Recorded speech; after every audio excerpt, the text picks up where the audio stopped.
I kind of wanted her to just grow up being like any old Taiwanese kid. But then she gets to junior high, and then the teacher kept just saying to her, she's a foreigner, so she can't do Chinese. Hi, my name's Joanne. I'm from Canada. Been in Taiwan for 25 years. When I graduated university, I was looking around for a job. I wasn't finding anything. And then my mom comes to me and she goes, hey, there's an English teaching job in Kaohsiung. But to be honest, I quit like halfway through. They were kind of pimping me out to other schools and making money off of me. So I end up doing substitute teaching for these Canadians that almost died in 9/21. Whoa. In the epicenters. I was the reserves and I was living in Jusan. The whole place was, because it was like less than a month, and you know how like Daojiao, they have the whalers and everything. So here I am teaching kindergarten, and there's like,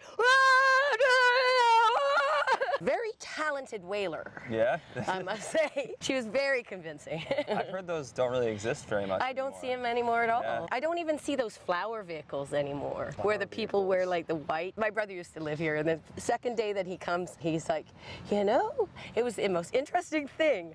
I just saw like this flower vehicle, and then there was like these sexy ladies dancing on the back, and then there was the KKK running along behind. And I laughed. I was like, oh, you saw a funeral today. So you were the trailblazer and you brought all this Yeah. So who'd you bring? My ex-boyfriend, and then my brother, homestay brother, Mark, Heather, Matt, Trevor, all in Kaohsiung. Wow. I haven't managed to get one person to like visit me. I know, now like no one's coming to see me. Yeah. Not even my parents anymore. Not anymore. How did you kind of sell Taiwan to all of your friends? Back in those days, there was a lot of work. If you wanted to work that hard, you could easily make 100,000 Taiwan a month, and you could travel. It was a fun lifestyle, and I was in the theater because I'm an actress, doing some modeling. Yeah, I know. Back in the day, I was cute and young. Any kind of fond memories of traveling with your friends in the beginning? Yeah. One of my really good friends, she's an Aboriginal person, Taya. We went to her village. This is deep mountains. And there was 6 of us, including my mom. Your mom came My too. mom came to the village too. So first of all, we had like this, I know me. Do you know that? You arm in arm and you drink. Oh, yeah. And they say, I know me. So we had like the major party with the village. And then the next night was the Chen Shui-bian election. So of course we're from Kaohsiung. Everybody's supporting Chen Shui-bian. But little did we know, they were supporting Song Suu-lu.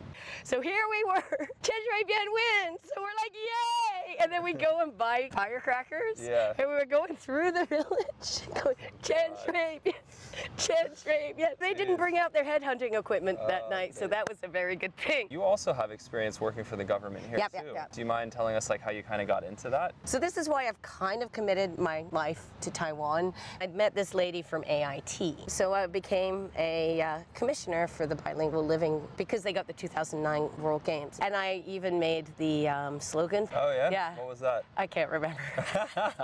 But it was everywhere. There was a lot of resistance to this sort of bilingual living. Kept trying to tell them the importance of having a native English speaker editing their stuff. But the craziest thing was they had Pomon Wei, the queen of editing and the queen of English, offering the services of her company. And I'm not sure how much they took it. And did you meet your husband while you were working there, or how did you guys? No, I met my husband this really kind of famous bar named Lighthouse. So I was going with Harleen and she said, oh, do you know South African Greg? And so I thought he was really, really handsome. And he is handsome. So we got married in 2004. I guess it's our 20th year. Congratulations.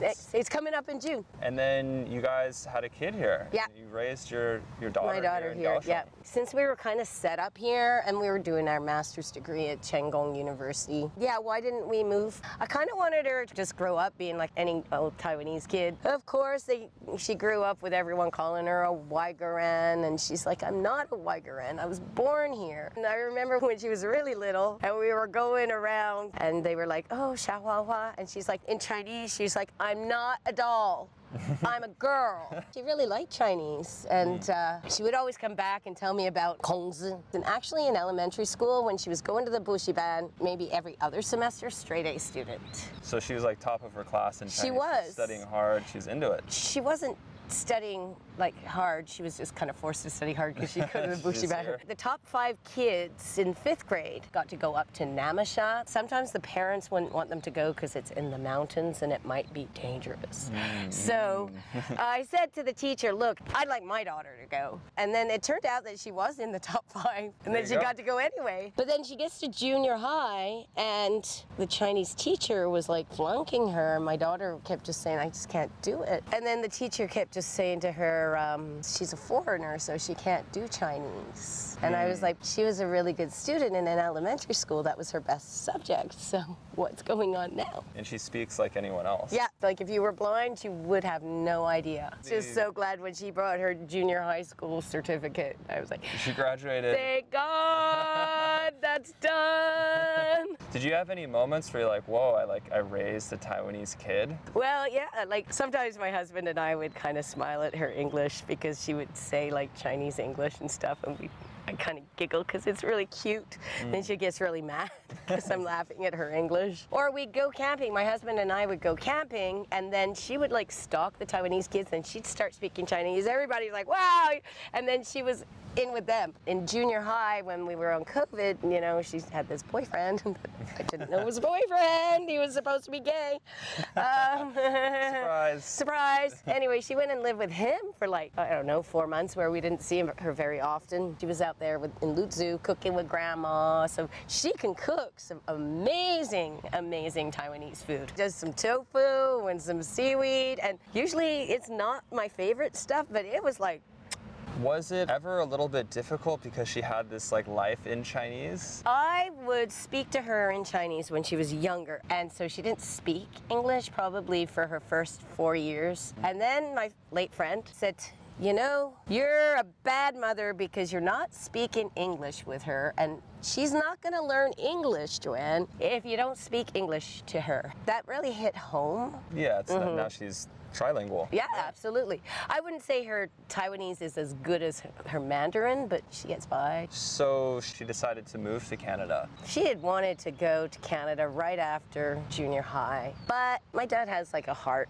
condition, and at the time she was really being quite stressful. So anyway, she tries high school here and just gets really stressed out by it. So I just told my mom again, like, because she really wanted to go to Canada. Did she have some sort of image of what Canada would be like? She did have an image of that you don't have to go to school from 7:30 a.m. to 5:30 p.m. and go to Bushy Bend and just spend your whole life studying. Outside of family, you're saying you're training Olympic athletes. Yep.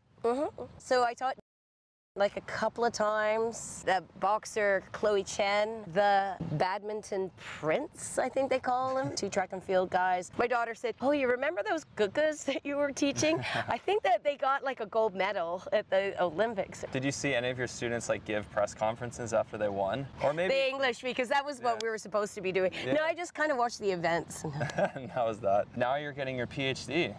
Human resources and organizational behavior, looking at diversity, equity, and inclusion for, you know, universities here. That's what I hope to do, is just improve things, because they want the 2030 bilingual education and they want to attract these professors, but there's so many problems with this initiative right now. I feel like a lot of the time these universities are under duress to hire them, and the departments don't really want to hire them. It's like maybe the central government saying, oh, yep. So this is why it would be a very good idea to have this sort of DEI training to understand the positive, and that they're not trying to take your jobs or anything like that. They're just here for a specific reason. There's just this whole idea that Taiwanese people are so nice and friendly to foreigners, and it's true. When you're like a tourist, the kindness of strangers here has been absolutely stunning, which is another reason why I've decided to give my whole life and career to Taiwan. But in the working situation, it's different. Yeah, it's way different. People just do not understand. You know, I feel like someone's been spreading rumors about me, and I'm trying to talk to people, and like the chairperson, and he'd be like, how long? Stop talking about this. I think it's just duress, and there's a lot of resistance, like, oh, our language rights, or white privilege. So yeah, you feel like if there was more DEI here, there would just be more talent retention. And Yeah. you'd get good people from abroad staying Yeah. here. The population's getting older. Immigration has got to be a thing. It's really, really important for Taiwan's survival. If they made us citizens, then it would be seen more like an international country. They would also have the voices of dual citizens. They would probably be standing up for their country. Then maybe the neighbors would be less of a threat. What's the future look like for you? Are you gonna stay, or are you gonna I don't go? know. I'm not a spring chicken. I've been here for 25 years, so I love it, and I plan to serve for as long as I can. Thank you for all the wonderful experiences that I have had here.